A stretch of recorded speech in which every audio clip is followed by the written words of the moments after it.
So jumping right into the first panel of today. So we're here to present to you a large-scale initiative that actually started in 2017 around in Canada, centered on the Caregiver Skills Training program and our collective efforts to bring this program to the Canadian context, working very closely with a wide range of key users and community members. And the efforts that we did, or the motivation that we had initially, is that we've, in the field of autism, we're actually very fortunate to have a very advanced vision for what we want research, care, and supports for the people who need it should look like. So autism, thankfully, is a rising public health priority. And from the international context, we have really amazing initiatives that are grounding the work that we are doing around human rights and protection of human rights, so that the work that we do isn't only informed by evidence, but is grounded by what we need to be doing even in the absence of evidence.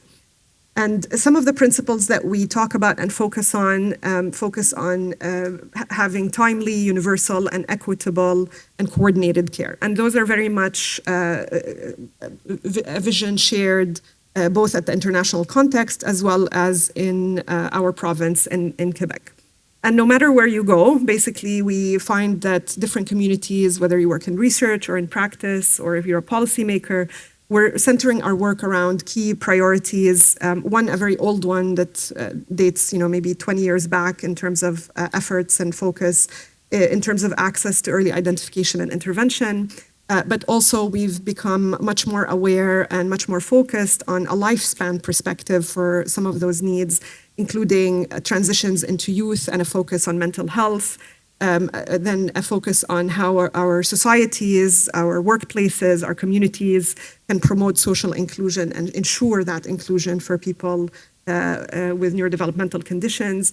And last but not least, as again, we're maturing in this vision, we're starting to also pay attention to issues people are facing in their aging period, and what some of the needs that are unmet in that space are.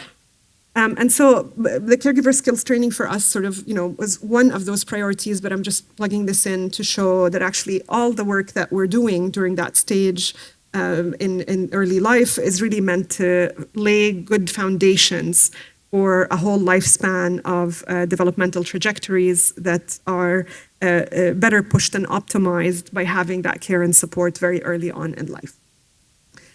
Unfortunately, this vision, amazing as it is, and maybe that we all believe in it, is very much at a striking gap between what we believe these cares and services should do versus what families, caregivers, and supportive communities are encountering.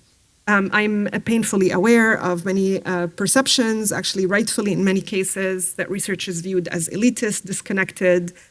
We've not done a great job in autism research, for example, in speaking out against and addressing issues related to proprietary rights of some of the tools that we use, their complexity, their high expense. We also traditionally have been relying way too much on the contribution of specialists and seeing specialists really as perhaps the key demographic that should be taking care and deciding how care should be structured. And last but not least, as many of you know and probably have experienced personally, we're at a hugely distant space from where we need to be in terms of having access and available and high quality, evidence-informed and contextually sensitive approaches that fit the wide range of needs that we have in our community. So our team, working alongside many others, have been articulating some of those concerns in our research and trying to identify those solutions and co-designing those solutions with relevant people in the community. So against this context is how we picked up interest in the Caregiver Skills Training program.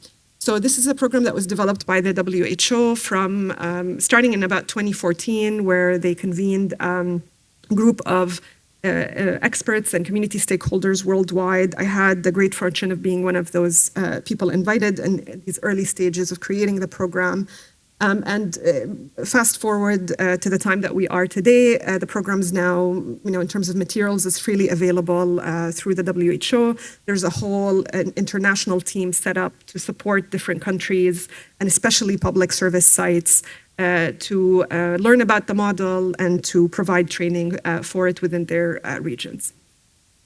And CST is now being picked up in 30 plus countries, and this is sort of like the largest, if you like, widespread implementation that the field of autism in particular has ever seen.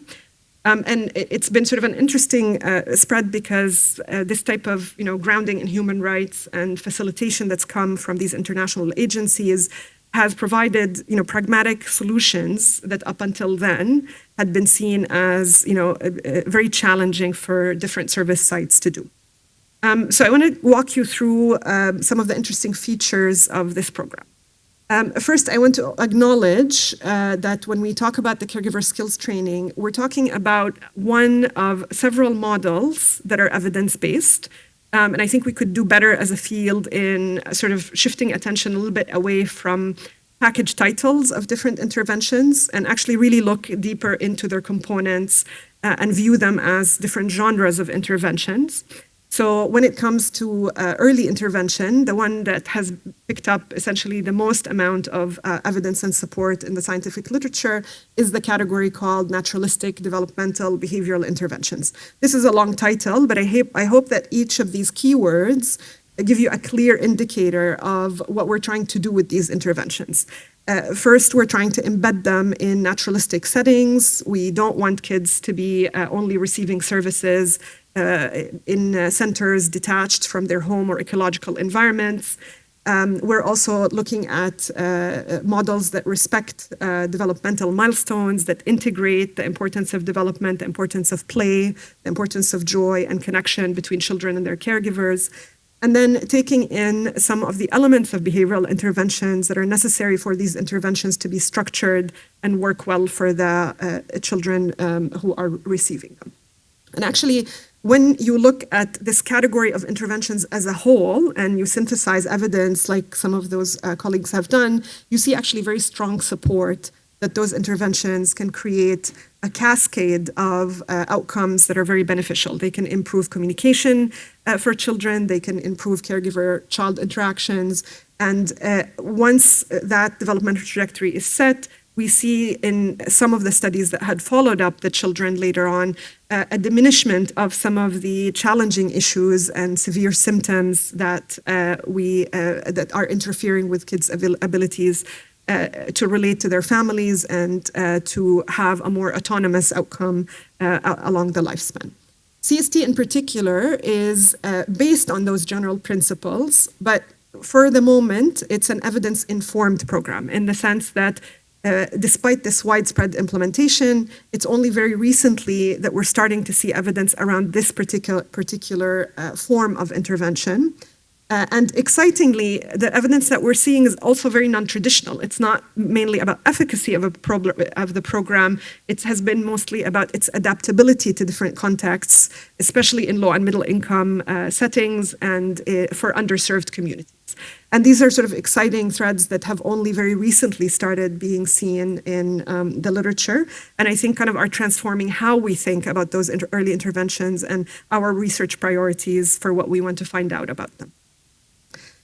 These are just examples of CST strategies. I'm putting them up here, but I'm going to leave it to my amazing colleagues to tell you a little bit more about the running of the program and from their perspective as people who've been involved in it, what makes sense to them. But all to say that, like, again, centered around this program is basically taking the intervention strategies to ecological contexts where families and kids are spending most of their time, and also at the same time balancing that with effective support and coaching for the families, for the caregiver in particular, to be able to implement those interventions and to have sort of check-in points. And then there's a very nice layer of peer support because the program is often delivered in a group setting where different caregivers are coming together.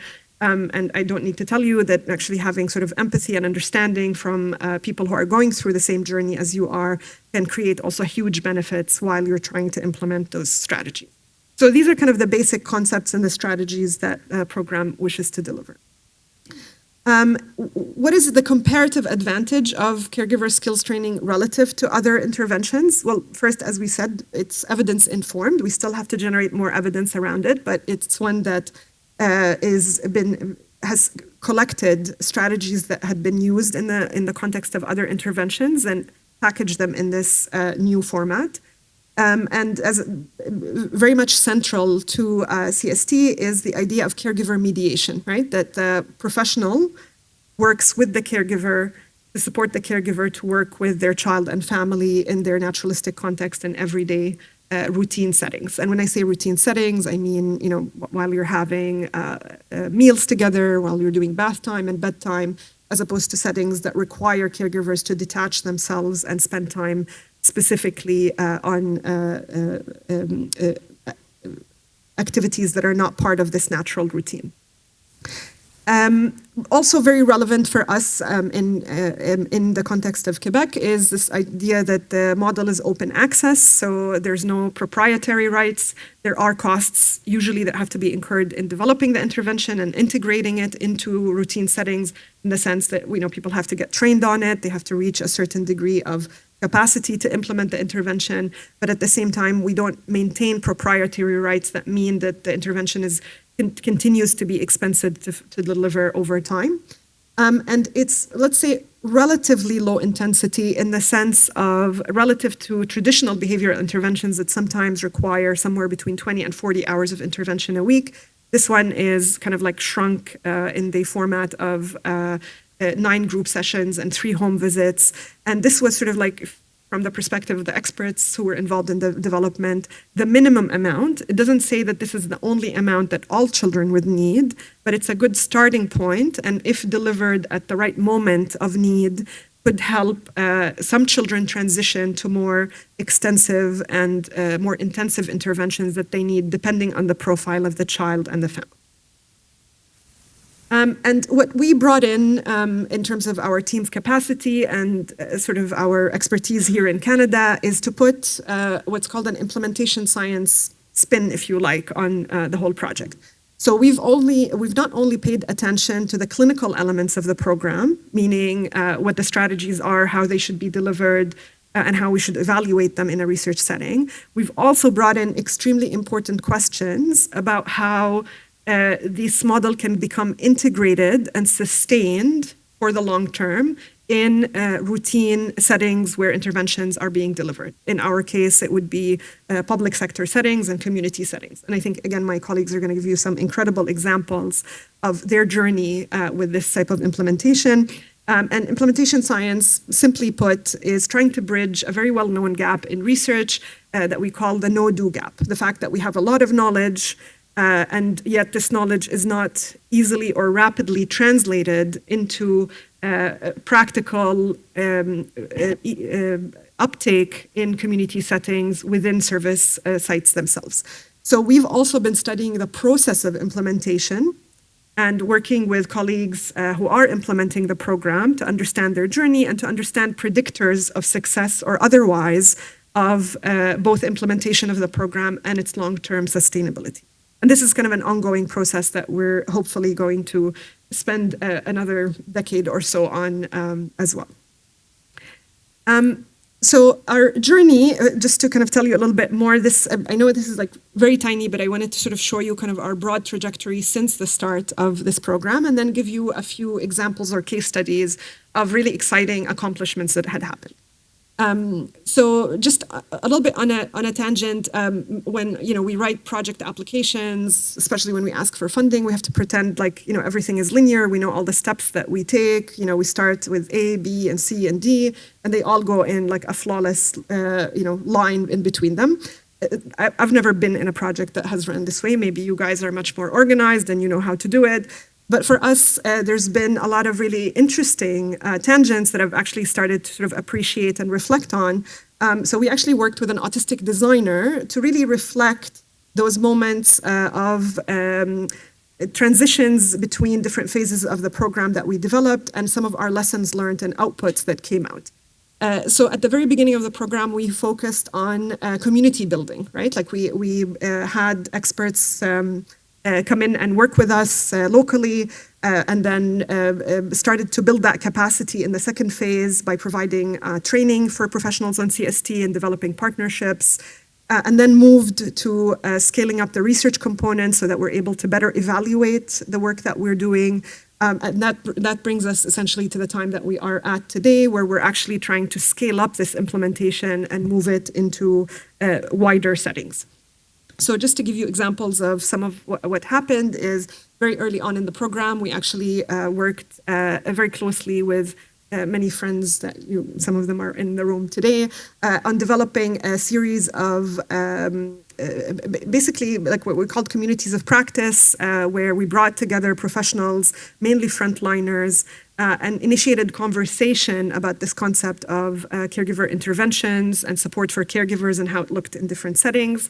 And this engagement really led to several formations of these communities of practice that became more and more focused on reviewing caregiver skills training for the Canadian context, fitting it into our context, understanding some of the changes that we have to make to the format of the presentation, where does it fit, who would be interested in it. So this work was done very collaboratively and with the spirit of sort of shared exchange and learning. We then, at the time that I met many of the colleagues in 2019 when we did our first training, in person. We were all jammed into a little room and everybody was doing the training, and we had some families and kids helping us out for people to be able to pick up the strategies. And the idea was that everybody who trained in that first round was going to go home to various parts of Canada and then implement the program with caregivers and families in their context. But then we all went home and stayed there for 2-something years because those were the pandemic years. So we had a really nice pivot. At that time, I had a very talented master's student now completing her graduate studies in Toronto, basically work with the WHO team to rapidly adapt training processes for CST to become fully virtual. And this allowed us to not only continue connecting with the group that we trained, but also to invite people from all over the world to contribute to that training and basically stay as a connected community. So we had about 100 professionals from very different countries contribute and participate in these training activities throughout the pandemic, and for us meant that we're not deeply falling behind on planned ideas for implementation and scale up. Then what continued to work up and scale up is this idea of maintaining this virtual delivery format as we were still at the beginning implementing under these pandemic conditions, but also expanding reach to these different sites around Canada. And because of those partnerships, we were able to set up the first formal research study, what would be called a pragmatic trial. A pragmatic trial is very simple. It's one where the research team is actually responsible for setting up the evaluation and working with sites to help them enroll kids in the intervention, but the intervention itself is fully delivered within the context of those sites. So we actually had this nice collaboration across Canada for people to refer families, and we remarkably actually were able to put together a very nice study. And just to show you very quickly some of the things that we focused on evaluating in this study, we had about 80 families go through this first, what we would call a feasibility phase. And some of the metrics that we looked at are improvements due to the intervention of caregiver-child interactions, which was actually the most significant and meaningful change that we saw, because those were kind of the strategies were targeting those changes. We also saw some reduction in caregiver distress. We saw, and this is sort of something that we were hoping to see as well, and a sharp rise in family empowerment as reported by the primary caregiver. So we're seeing kind of a combination of outcomes that are helpful, not only for the child as we want them to be, but also for the family context as a whole. My colleague Mahdi is going to speak to you next about some of the international opportunities and connections that we've also had the pleasure of forming and continuing to have with lots of sites around the world, connecting them back with our own communities. And then I just want to wrap up with just telling you a little bit about this kind of more integrated way that we try to inform our activities, especially our research programs, to start with the end in mind. And when we're talking about outcomes and what do we want to change, in our case, we're trying to keep in mind outcomes that are mutually beneficial for different groups that are involved. So, of course, for children and families, we do want to see this change in empowerment, a change in knowledge of the caregiver, a change in their capacity to feel that their parenting efficacy has improved from its baseline to after the intervention. At the same time, we also want professionals to access high-quality training opportunities to be able to integrate evidence into their routine practice. And then for our systems as a whole, we do want these changes at both the family level and at the professional level to lead to systems changes that help our systems become more family-centered, to be able to expand and strengthen the services in the way that fits the vision that we all share and that I started with at the beginning of this. So this is a little bit of a capture of work, again, that has been done by a lot of people over many years. And then at the next, I'm going to invite some of my colleagues to share some of their experiences and stories with you to get a feel for different elements of what the CST program meant for them.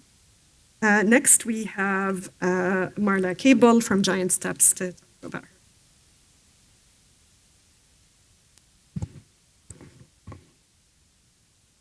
Good morning, everyone. You can hear me okay? Welcome to Giant Steps. Thomas has already done a land acknowledgement, so I will skip over that. My name is Marla Cable. I'm in charge of our Resource and Training Center here at Giant Steps. So my main roles here at the school or at the center are really to help and support the greater community for autism. I work with schools and daycares for training staff and providing consultation services. And then I work with anyone else in the community who wants to be more inclusive. So it could be with employers who want to make sure that they are supporting their neurodivergent employees. It could be a museum, it could be the airport, it could be a business, a restaurant, anyone who wants to make sure that their venue is also inclusive for autistic people. We have a very large program with the Montreal Police Force on multiple levels as well, helping and support them in interventions with autistic people. So I'm a little bit everywhere, and we'll go and tour around and move around where the need is and everything. I also teach at Champlain College in the RAC program for autism. And I put up another image of baby wear because I'm a new grandma to 2 little grandbabies. So that's my new adventure in life as well. So it's very exciting. Never thought grandparenting would be as special as it is.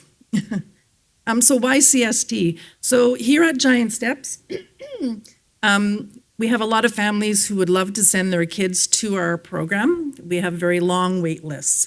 So one of the reasons why we created the Resource and Training Center was to try and help and support families who are on those wait lists. They're on multiple wait lists, not only to get into Giant Steps, to get a social worker, to get into a program, to get intervention, to get services in occupational therapy and speech therapy and all other things. So through the Resource Center, we were trying to think of how can we support those families as they're on those wait lists. And so CST is really one of those projects that we can really help and support families by offering the program because it is free. The child does not have to have a formal diagnosis. They don't have to have a diagnosis of autism. It could be any other developmental delay as well. So we're really there to try and help and support them. If you don't know, we also have a lending library through our resource center where we have books and teaching material that we do loan out to the general public as well. But the CST really fit in our mandate to help and support the greater community. And when we talk about caregivers in the CST program, it doesn't have to just be a parent. It could be a foster parent. It could be a grandparent. It could be an older sibling that is taking in charge of that child as well. So we're helping as many people as we can. So it really is a family support. It's not like other programs where the therapist comes in and works with the child. With the CST program, we're empowering parents to receive knowledge to know how they can help and support their kids. Because this is what I often hear from families is, we're on these wait lists, but I just want to do something now to help my child grow and blossom. So what can I do to help them? So this program really gives them that. And like Mayada said, it's 9 classes. So every week we have a class, and it's sort of a tiered system. So first class, we give strategies. Parents go home and practice it. We come back, we discuss, did it work well? No, what can we do and change and everything? And then throughout there, we have home visits where we can really get in there and coach families on how to implement the program as well. So parents really like that program as well. So Rebecca, who will be talking after me, we were both trained right before COVID, so we went online and we've been co-teaching together. So we end up teaching families all across Canada. Not just from Yukon where she represents and Quebec for me, but we have families all over Canada that attend as well. We also can do remote communities because we can go on and do the online program as well. My experience, it's been very humbling. I think Rebecca and I really are able to create a safe space for families where they can really open up. We have tears, we have laughters, we have anger, we have every sort of emotion in our group and everything. We're always very impressed at how quickly families feel at ease and are able to open up and share their life stories with one another. It becomes a real supportive network for the families as well. Often our groups will create Facebook or WhatsApp groups to continue to support each other through the program and after the program as well. One story I wanted to share before I pass it on to my colleagues and everything is we were doing one group, or I was doing one group. So we go through different themes within the program. In the beginning, it's all about engagement and having fun and play and just having fun with parent and child. Then we get into communication. How can we help and support kids develop communication skills? Then we get into dealing with behaviors. We get into self-help. And then we talk about how can we use everyday activities to apply the program so it doesn't have to be like a table work. You're really, like Mayada said, you're doing it while bath time. You're doing it during meal time while you're at the grocery store and everything. So it was after we had done a couple of sessions and we had gone through the communication elements and everything, and I had a mom come to one of the classes, and she told us that her son had said his first word by using the techniques. So we had a good cry as a group because we were all very happy. So yeah, that was my big takeaway and big story of that. That was it for me. I'll leave lots of space for my colleagues to talk, and then we'll be here to answer questions about the program afterwards. Thank you.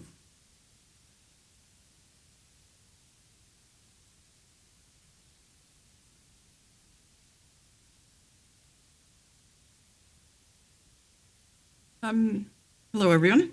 My name is Rebecca Fenton, and I'm the Executive Director of Autism Yukon.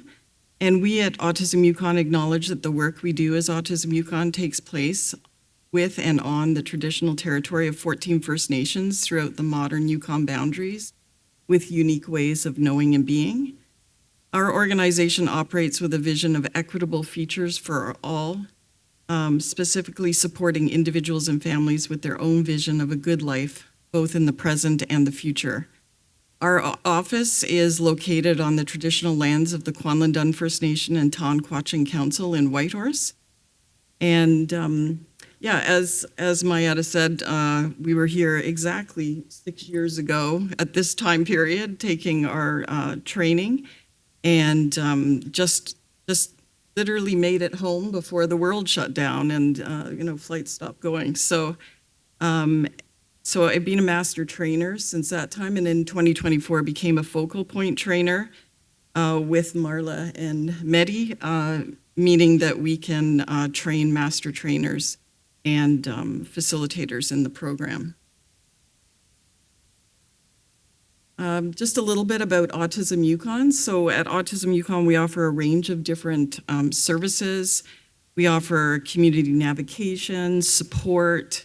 We have a Snoozland sensory room, a resource lending library, including sensory items. We offer the Peers Social Skills program out of UCLA. the CARES Caregiver Support Program developed by SAC Autism Center, where Shobi and Eileen work. And we also offer Project Lifesaver, which is a device that children and adults can wear if they tend to wander, so that they can be found if they're lost. And of course, we offer the Caregiver Skills Training Program. We also develop and deliver workshops and trainings about autism, neurodivergent friendly workplaces and businesses, and support organizations and businesses in setting up their own sensory spaces, having sensory kits, and so on. And we also participate on many different types of committees. We find that the demand for our service is increasing very rapidly, and we're presented with new requests, often from interesting, unexpected places every week. And we're, really a small but mighty team of just 4 staff, 1 full-time and 3 part-time. So we do a lot with a little. Adding the Caregiver Skills Training Program to our services has been very beneficial. The majority of the Yukon population lives in the south, in Whitehorse, the capital. But the Yukon Territory has a landmass of 482,000 square kilometers, and we have 17 rural communities, with Old Crow up the top there being a fly-in community only, and 20% of the population lives in those rural communities. We also have a substantial number of newcomers, with many coming from the Philippines, India, and Germany. Being able to offer the program has been really beneficial, and being able to do it over Zoom has been especially helpful, because no matter where people live, no matter what the weather's doing, we are able to provide them with the program as long as they have a stable internet connection. And although there are services and programs in the Yukon for parents of young children with autism, this is the only group program that supports parents in the CST age range in the Yukon. And we know that many parents of autistic children can feel somewhat isolated at times, and this can be exacerbated in the Yukon by a lot of people having a lack of extended family around, and remote living and cold temperatures during the winter months.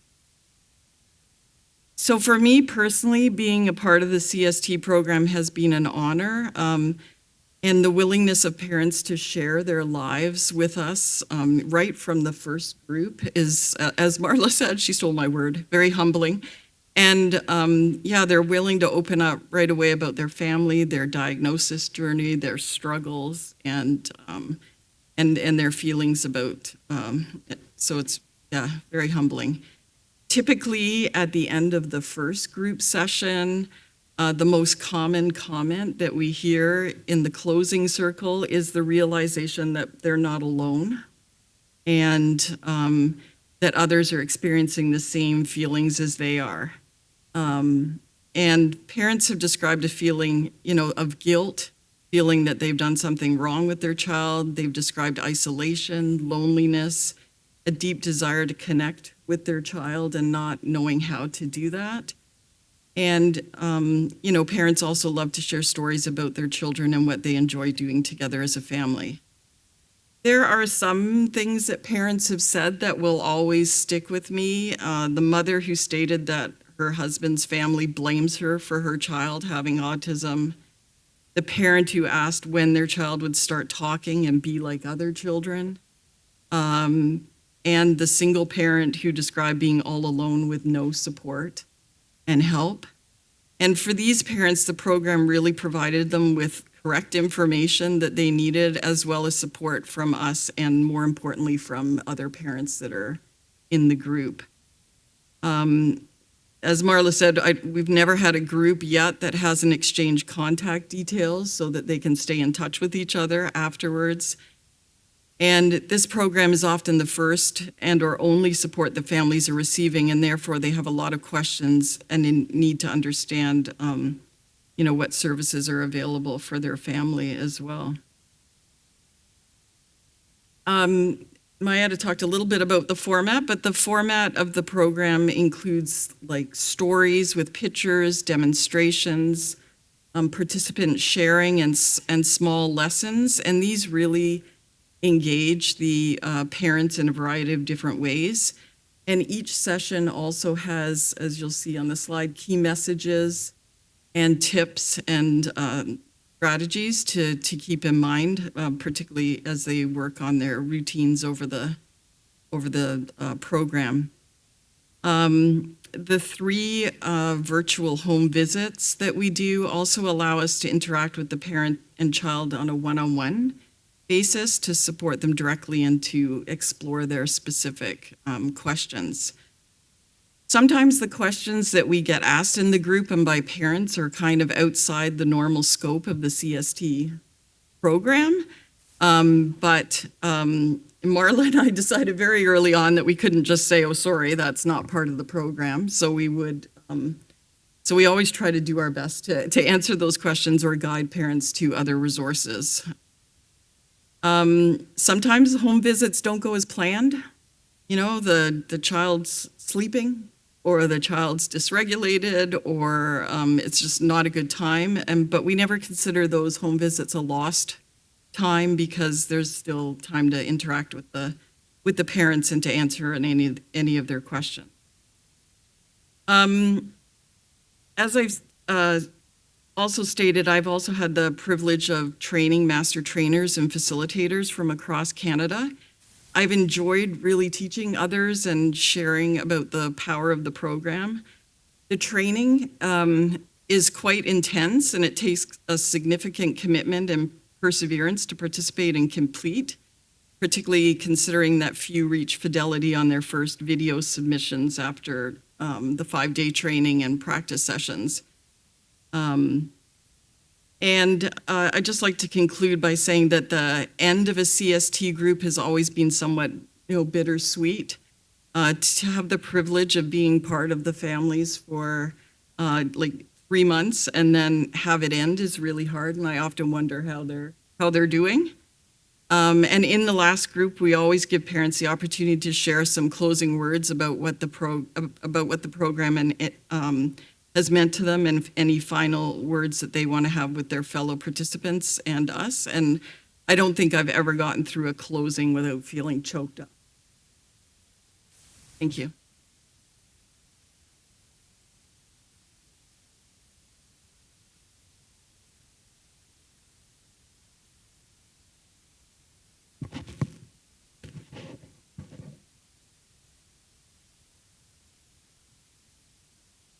Hi, everyone.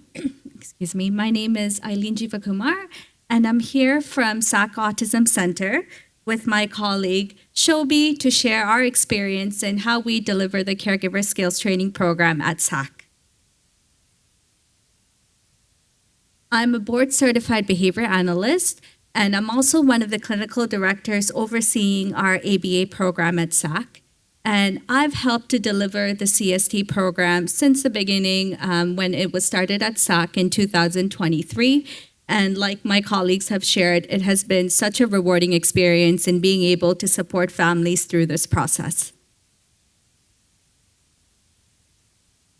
Hi. Hi, everyone. My name is Shobi. I'm the current manager of the Caregiver Skills Training Program at SAC Autism Center. I have been with SAC since 2016. I started when my brother started receiving ABA services there and have been in various roles since. Having seen my own parents' experience with autism, I see the value in this program, and we're really excited to share our experience with you.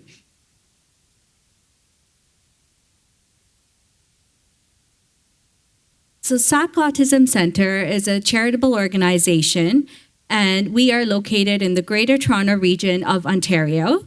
SAC, since 2008, that's when SAC was founded by our director or our founder, Ms. Geetha Murthy. What started off as dance classes for autistic children out of our founder's basement has grown into a multidisciplinary center. We currently have 3 locations in Scarborough, and we're able to provide supports for autistic individuals and their caregivers across the lifespan. SACC supports a culturally diverse families with newcomer families who face barriers in language, stigma, and navigating those complex systems. So currently at SACC, we offer various programs including ABA, occupational therapy, speech therapy. We have various caregiver-mediated programs, recreation programs, and we also offer employment supports for adults. And a lot of the programs that we offer some are free and are subsidized programs that are made possible through grants and community supports and through partnerships with other agencies. So one of the programs I want to highlight is the Mobile Development Outreach Clinic, or the MDOC program. And this program was launched at SACC in 2016 by Dr. Sivapalan. And what's unique about the MDOC program is it brings early autism screenings directly to underserved communities, especially for children between the ages of 18 months to 4 years, to help reduce that wait times for diagnosis drastically. And MDOC became a great pathway for families to receive those early intervention services, especially for the Caregiver Skills Training program. And over the past year, we've increased our visibility of the CST program through community outreach events, through social media, and also partnering with schools and other agencies. And what I really want to highlight also is when thinking about how does CST fill that gap within that SACC programs that we offer. So like my colleagues have mentioned, it is a free program, making it very accessible for a lot of families. The age range that we support through CST is from 2 years to 9 years, which is a broader age range compared to some of the other programs we offer. And also, like my colleague said, the children and the families don't need a formal diagnosis. So even a suspected delay, parents are eligible for this program. So here is a timeline of the CST program delivery at SACC. In 2023, me, Shobi, and my colleague Andrea M., who's a master trainer at our facility, we were all trained by Rebecca and Marla through Autism Speaks. Shortly after that, we partnered with McGill University for their research project. And in 2024, we launched our first CST program at SACC, supporting up to 20 families in that year through our United Way of Greater Toronto grant. And we were able to offer this program for free. And in March 2025, something very exciting happened. The grant was expanded, and we were able to hire 2 full-time staff to oversee the CST program. And currently, we serve up to 100 families within a year, which has been such a great accomplishment for us. This is just a quick bar graph of the number of families that we've supported. As you can see, there's a clear growth from our first block of service, where 1 family completed the program, attending up to 70% of the sessions, to a current cohort. We have 24 families who are currently enrolled and have already attended at least 70% of the sessions. I also want to highlight some key adaptations that we've made with the program since its launch to ensure that we're meeting the families where they're at. So some of those things that we have done include, we offer our virtual sessions, but include PowerPoint and videos that are taken by our staff at the center. We've tried to provide the workshops and the coachings in other languages and providing translation as much as possible. We've also had case managers or advocate speakers come speak to the families regarding topics that they may have more questions about, whether it be school advocacy or resources that families can access. Additionally, in our current iteration of our group, we've included more neuroaffirming language and videos to reduce that stigma around autism. So I'll let my colleague go ahead and talk about some outcomes. Hi, everyone. Give me 1 second. Okay, hopefully you can hear me okay. Now we're going to share some of our quick data. Just please note that this is internal data tracking for us and not a formal research study. So the first graph that we're going to show you is complete data for about 32 out of the 52 families we served between April and December of last year. The first one we're going to talk about is time spent in play, so duration of engagement in a play routine. Each participant is shown along the bottom that you see, and the time spent in minutes is on the y-axis. There are 2 dots that you can see on the top. The blue dot is pre or initial data, and the green dot is post data. So as you can see, everyone has spent more time in engagement playing with their child by the end of the program, with many families spending twice as long playing with their child by the end of the program. That orange trend line that you see in the middle of the graph shows that on average, parents spent about 7.4 minutes playing with their child compared to at least 12.5 minutes at the end, which is really, really exciting data for us. It's showing that something's happening. They're playing with their child and spending more engagement in that play routine. We also sent out anonymous feedback surveys and heard back from 27 of 52 families. There are 3 questions that we wanted to share with you, and you can refer to the legend at the bottom. The first question was, after the program, I feel confident teaching my child new skills through play and daily routines. And the second question was, I have learned new ways to support my child's communication, play, and behavior. For those 2 questions, over 80% of families strongly agreed. For the last question there, it says, I take better care of myself since starting the program, and more than 80% of families agreed with that as well. That's showing us that supporting caregivers and their well-being is equally as important in the Caregiver Skills Training program. We also asked parents to share words with us about what they felt in the program. We had a lot we wanted to share with you, but here's one in particular. If you refer to number 9, one caregiver wrote, "No one judged me. I didn't have to explain or defend anything, and being in a space where I didn't have to was everything." For families who have spent years feeling like they need to justify their child's behavior, the CST community matters enormously. Next, we're going to talk about a really exciting international project. So we have started to expand CST in Sri Lanka. And Sri Lanka is a small island located in Southeast Asia. There's one quote I want you to keep in mind, "Amma, will you play with me?" How it started was with one question from across the world. A doctor visited SAC in early 2025 and painted a clear need of the picture. Poverty, limited access to professionals, lack of diagnosis, and asked us, how can we help? SAC's response was CST. You don't need a diagnosis for the program, and the program has shown to be very, very effective in similar communities globally. So far, we have 6 trainees across 2 cities. We have translated all of the free materials, all of the manuals you can find by a quick Google search. We've translated that all to Tamil, and now all of our trainees are in the supervision sessions with Autism Speaks.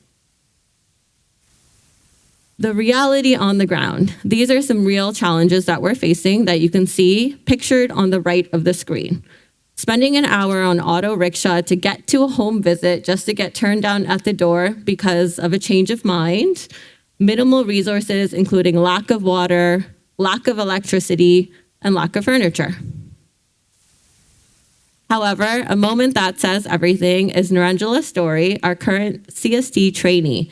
They had gone to a home for a visit, and there was mom, sister, and grandparents there. He's an 8-year-old boy, and they saw him play with the CST trainee for the first time. It was the first time they had ever seen him sit, and it was the first time they'd ever seen him engage. As they were walking the team out the door, the child followed too. Everyone is really teary-eyed, and the child told the mom, "Amma, enoda brivladivingala," meaning, "Amma, will you play with me like that?" And that moment really stuck with our trainees' hearts. Where we are headed, completing fidelity for all of these trainees, We really want to expand this to new cities because the need is there, and we are starting this program, so we are hoping to expand it. We want to secure funding partners. Currently, this is funded by SAC, but we want to find self-sustaining funding to expand to new cities. And the question overall is not if, it's how fast we can do that to empower our caregivers, increase access to support, and help reduce stigma overall.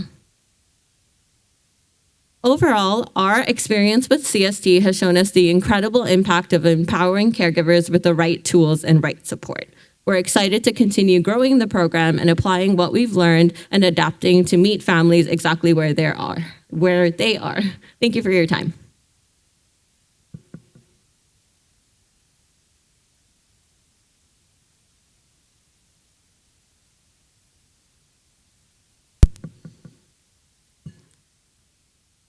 Hello, everyone. Thank you for being here. It's my pleasure today to talk about the Caregiver Skills Training Program. My name is Mehdi Qannatzadeh. I'm a speech and language therapist, but these days I'm a PhD student in neuroscience at Professor Mayada Elsabbagh lab at McGill University. I was trained in 2018 to be master trainer for Caregiver Skills Training Program. Later, I became the focal point for this program. And these days, whole of my PhD program focused on the caregiver skill training, not only for the result of the research inside of the Canada, but also for global collaboration with other CST sites. This is the topic of the presentation. Sorry. We know there is a global gap for access to autism intervention. If you look at the literature, most of the autism intervention developed and implemented in high-income countries. These are in this map 3 examples of new generation of NDBI, as Mayada explained. And you can see, even they are not implemented in other high-income countries.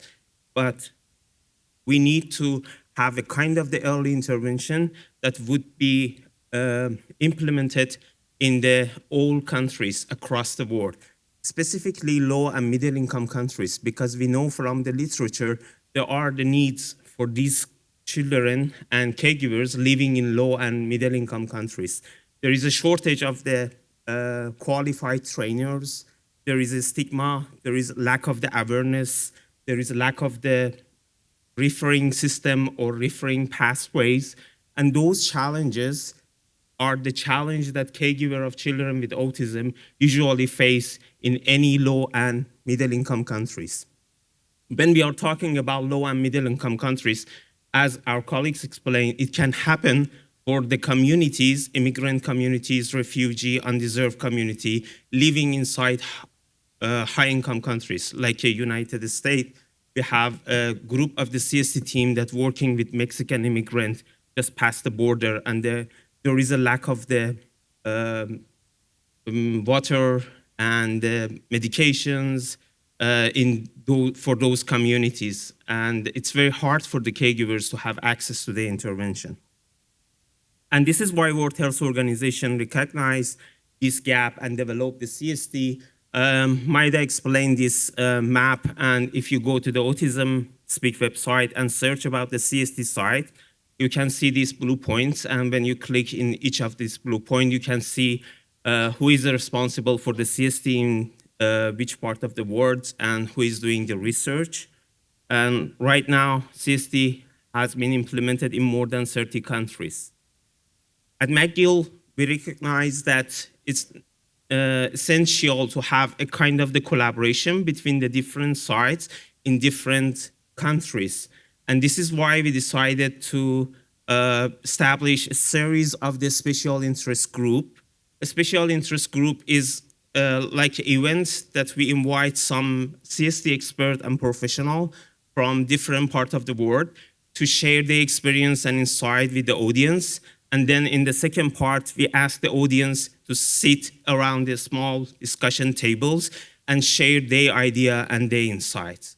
Our initial goal was to establish a kind of the international community of practice, not only for CST, but can be for other early intervention. And then second aim that we had is to discover the barriers and facilitator for the CST and similar early intervention.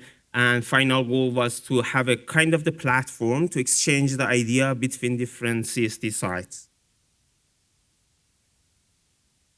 With those aims, we run a 3 round of the special interest group, but actually the last one would be happen next month in Prague. In 2024, we focus on building the capacity, but we have emphasized on the underdeserved communities. Regarding the feedbacks that we gather from the first SIG, we establish another SIG, which is more focused on immigrant communities and needs and priority challenges of those communities.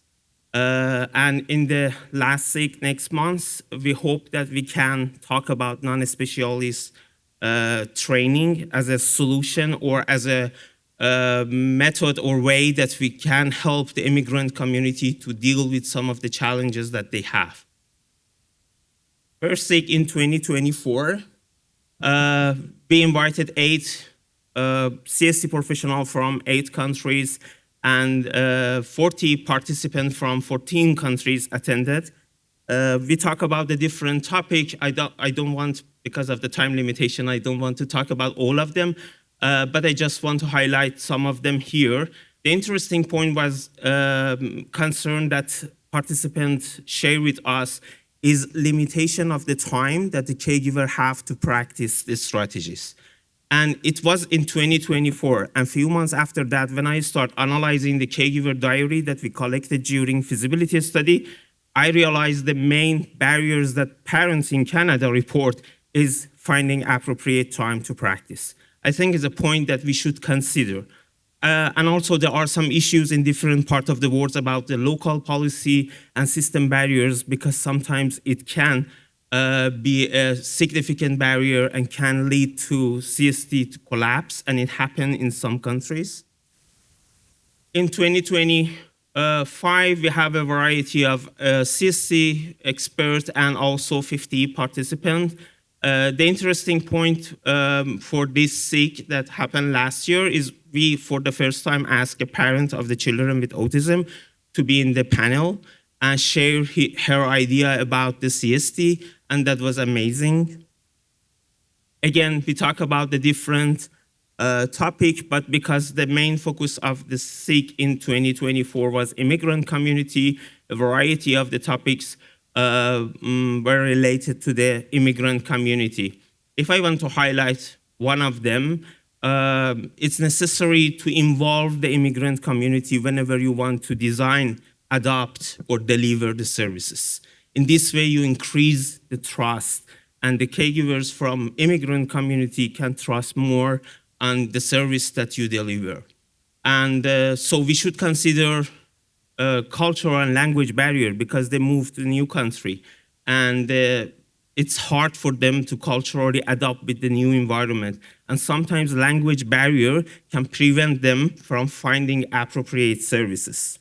And finally, we hope next month in Prague, we can talk about the non-specialist training and what kind of the barriers that we may face when we want to train the non-specialists, and how this strategy can help specifically for immigrant communities.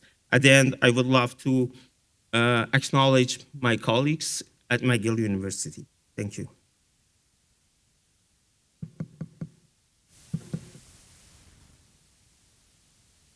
Wow. Okay, so let's give everybody another round of applause. This was remarkable.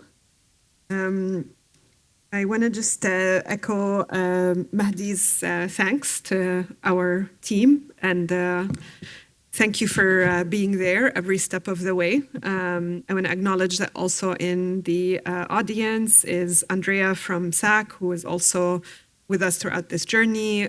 Karine from our team was one of the key people in developing the research program and working with sites to be able to bring in families and to complete interventions. So thank you all for all these remarkable contributions. I don't know where to start, but there's a lot to cover, and I want to give some time for interaction with the audience. So I'm going to do a few very short questions for reflection, and then we open it up to everybody. So many of you are obviously very experienced in delivering a very wide range of interventions. You've shared some really nice stories and examples of what worked really well in the CST program, what you appreciated about the program, what you brought to the program in terms of adaptations and your own sort of skill set and capacity to improve the delivery. And some of you also told us about a few things that didn't work well. So is there anything that you want to emphasize or that has not been said? Maybe something that was particularly surprising to you, or some benefit or challenge that you would like to highlight further? Do you want to go? Yeah. Thank you, Mayada. I think one of the highlights I want to share, echoing with what we've already talked about, is a parent empowerment piece. And one of the key themes that we find with every round of CST that we run is instead of making the clinician as the expert, it kind of flips a role and ensures that caregivers by the end of the program feel confident and feel capable and, you know, are able to move forward with their child's progress. So I think that comes up quite often at the end of every cohort of CST we offer. In terms of challenges that we've had to overcome was during our first round of service, just due to staff capacity, we were only able to serve a shorter or a smaller number of families. But thankfully, through grants that were supportive to our organization, we've been able to increase our capacity, and that's been really beneficial for the communities that we serve in our in where we are. That's wonderful. Thank you. So, and it's interesting actually that you go back to that parent empowerment piece, because the core theory of change for all early interventions is this idea that shifting these interactions between caregivers and their kids by supporting caregivers and the children together as a dyad is really what kickstarts a lot of developmental changes that otherwise would not happen, because the caregivers are stressed out, the children's development is not supported as much as naturally possible within their routine environment. So that's kind of like you've hit the nail on the head of what the intention is in terms of the changes that we want to make, and their ecological validity in from the perspective of what families and kids care about. So, Can I add to that? Yes, please. I would say too, because the caregivers program is supposed to be in person, right? You're supposed to have a small group of 10 families with your 2 trainers in a room, really practicing the strategies together. Like Rebecca and I said, we were trained right before COVID, so we were forced to go online, and we were very concerned of doing an online platform and how that would work out for families, especially when it came to practicing and doing the home visits. How do you do home visit to do coaching online? And we've been really surprised that it's actually worked out really well. It's allowed families that are in remote areas to be able to attend a session that they normally wouldn't have been able to. It's helped single parent families attend. Their kids can be in the other room playing while they're still attending a course and getting the help and support that they need. So it's been quite eye-opening and really, really lovely that it's worked out. And maybe so that we don't contextualize things as a one-size-fits-all, I'd love to hear your reflections on what caregiver would not be a right fit for CST, either because of something they perceive in themselves or by objective reasons why it's not a good fit for them.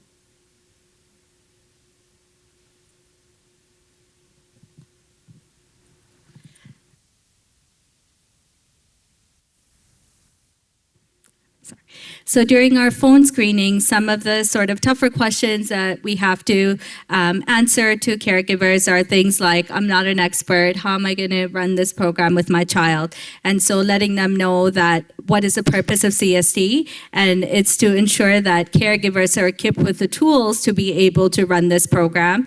That's one of the tougher questions we have to answer. Another one, for caregivers who have busy schedules and are not able to attend all the workshops or attend all the coaching sessions. It's also something we've had to problem solve with caregivers. And some of the adaptations that we made to the program to help with that is for families who are not able to attend, let's say, all 9 sessions, recording some of the sessions and meeting with them after they've watched the recording to help support them, or families who find it difficult to attend those virtual sessions, doing those, having some flexibility in the way we offer the coaching. Because we've been able to increase the capacity, we've been able to offer those coachings in person at the family's home or in the center to be able to work through those barriers. Yeah, I was just going to add that, and one thing we didn't talk about was that during the research project, there was an intake process. And so we did meet with the parents prior to the group to determine their child's language level and their play level. So sometimes parents were not accepted into the group just because their child's skills were too advanced for the program, and then it wouldn't have been as beneficial for them. And I guess another question I wanted maybe to invite all of you to comment on is that you all, like, starting with the word that many of you used, this humbling experience for all of us of working together, several community sites, most of them whom had never been involved in research projects before, really having very high uptake of research capacity and skills and interactions that really helped us come to where we are today. I'm wondering if you have any key messages that you want to share for future research programs, either ours or internationally, or any other messages for policy and decision makers in Canada.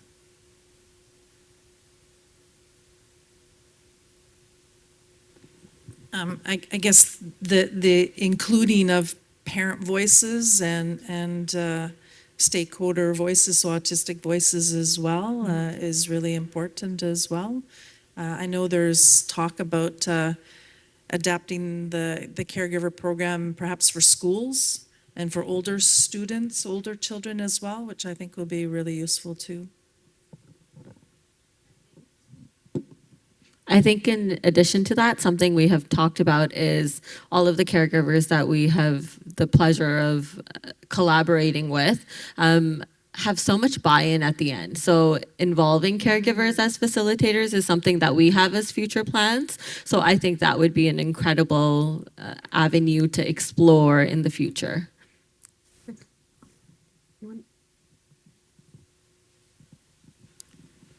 Yeah, I think we've talked about where the CST program has mainly been based in Canada, and I'd love to see it expand even more so that, parents from across the country can really participate, and that means, training more master trainers and facilitators from across the country, because there's definitely all provinces and territories could benefit from the CST program, and it's just not accessible to everybody at this point. And partnering with McGill has been a wonderful experience, especially for our first round of service. We found that we were able to meet Fidelity, being able to collaborate with Marla and Rebecca. And some of the things that have come up within our conversations at SAC, there were caregivers who were asking if we can provide the CSC training to daycare workers and teachers for them to be able to implement the same strategies with their children. And another thing that comes to my mind is being able to see the long-term effects of CSD. I know we have data to show immediately after how the children are doing, but 2-3 years down the line, how are the caregivers able to continue to support their child? Mehdi, I want to invite you to maybe, based on your international activities, some of the priorities that you identified through the activities that you did. Are there one or two that are particularly useful as next step for the global community? That's a good question. I think we need to have a kind of the more qualitative kind of the research with the interventionists, CST interventionists, and caregivers to make sure that, because sometimes there are some hidden barriers that prevent the outcomes. I think trying to do qualitative research can explore the mechanism underlying the CST and also prevent those hidden barriers to make the parents to lose motivation over the course of the intervention. Wonderful. Anyone else wants to add anything before we open up? All right, wonderful. So on to the floor.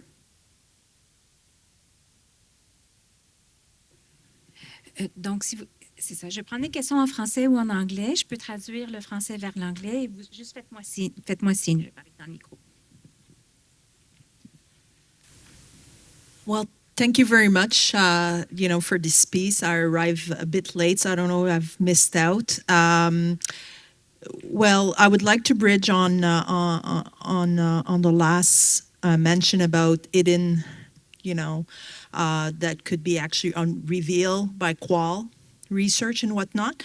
My question is more as a caregiver myself, as a researcher, as also neurodivergent, understanding how CST might also be implemented in transition afterwards, because my understanding is more so in the early intervention and grasping kind of the first kind of steps and supporting caregivers.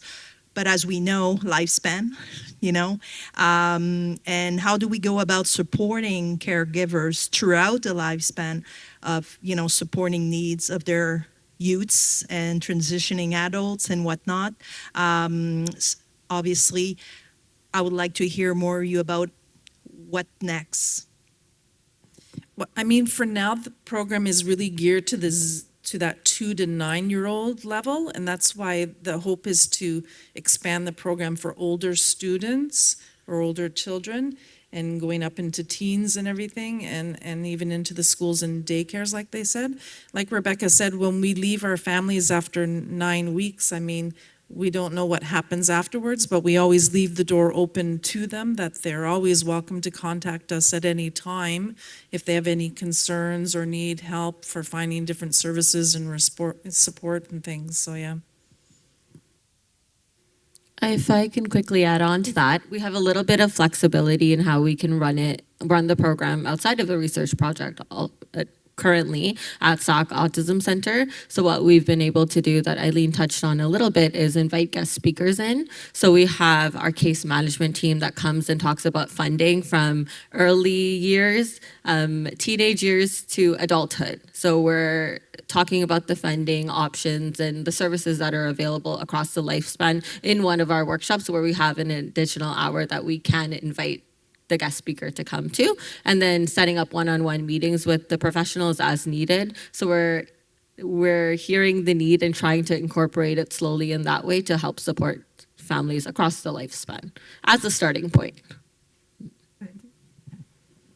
I want to add something. Although the CST is for 2 to 9 years old, but regarding my experience implementing CST in low and middle income countries, when the parent attending the CST, they are more knowledgeable in comparison with other groups, and they less mislead by misinformation about specifically the branded interventions. And this can facilitate in the future when they want to transit from the childhood to preschool to school. The more knowledgeable the parents are, the more efficient they are dealing with the challenge in transition. So just to echo maybe a couple of those themes. So the idea is that CST is for that early period and actually well optimized for caregivers who are really at the very beginning of their journey when their kids, when the concerns are newly identified. But having that sort of time and effort investment early on sets us up for better transitions, hopefully, across the lifespan. And I think it's really, this is something that really impresses me by the community organizations we work with are trying kind of holistically to cover all these lifespan needs via different interventions delivered in the moments that the caregivers particularly need. So thank you for that. Lisa?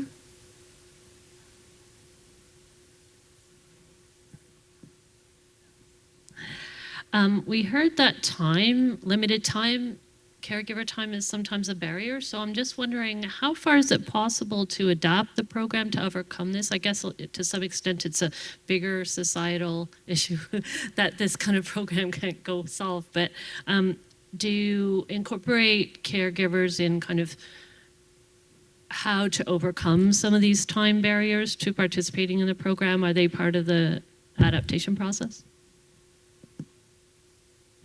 Well, I mean, part of the program is we don't want parents spending hours a day implementing the program at all. We really recommend, like 5-10 minutes a day practicing.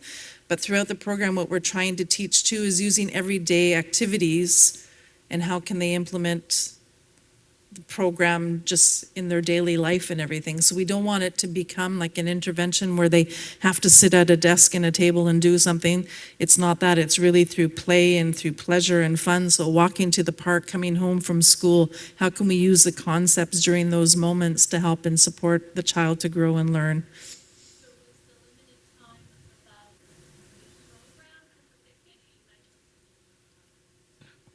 In the program, we ask parents to practice in any daily routine that happen, as our colleagues mentioned. But sometimes because the parents have another kids, another siblings, and they have part-time job, it's hard for them. I think it's an area that we need, I just raise it here, it's an area that we need more research on it. But regarding my experience, it's good to ask the other family member, even the uncles and aunts, to come and help the parents, because when we are talking about the caregivers, the strategy is simple. It has a lot of the illustration, and we can accept them if the grandmother wants to attend in the CST program with the mother. It's a combination of those individual barriers, but also systemic barriers that are particularly impacting certain families. I think some of you mentioned very nicely examples of, for example, single parents who will not be able to cope with the different demands of life, people who have to work long hours, and this sort of concept that we're trying to be inspired by from the international communities we work with is bringing in that village around the child, so to speak, that this doesn't always have to default to the parent, but if there are other sort of supportive caregivers in the environment, they too can be part of that intervention, either as a primary caregiver or at least one where that information is being shared with to help create that family effect. Great. Other questions? We have a question over here. Hi. Yes. A quick question regarding when you help these families and the parents, considering that autism has a genetic component. My question is if the parents in its own face the challenge to connect in some way and then to help the children, and if it's that, and is also considered in research in the future a little bit or something. I think I didn't hear the first part of the question, but I think I got it. Is it like yeah? So I don't know if anyone wants to take this, but basically the program doesn't really. The criteria are really designed to be as inclusive as possible for who the program was designed for, which is kids who are within this early range, so below 9 years of age, and what we would call early communicators, so kids who don't have fluent speech, and then the ability of the caregiver and the family to participate in the sessions. And we really leave it at that. So this gives us a much more diverse range of different kinds of families and kids in terms of their profiles. Some actually have rare genetic conditions and are also participating. Others we don't know, or they're not even at the stage of having that diagnosis yet. So this is quite different than, I think, at least on the research side, most past research studies where the starting point was very strict definitions about not just the age group, but also the level of specific level that the kids are at, some usually criteria related to IQ. So this is sort of like what we're trying to shift now so that we're able to see the benefits. So we actually welcome that diversity within the group, because that's how we know whether the strategies, or as Mehdi said, the mechanisms of the intervention are working as expected. Other questions? We have time for maybe one more question, une dernière question, s'il y en a. Quelqu'un en arrière.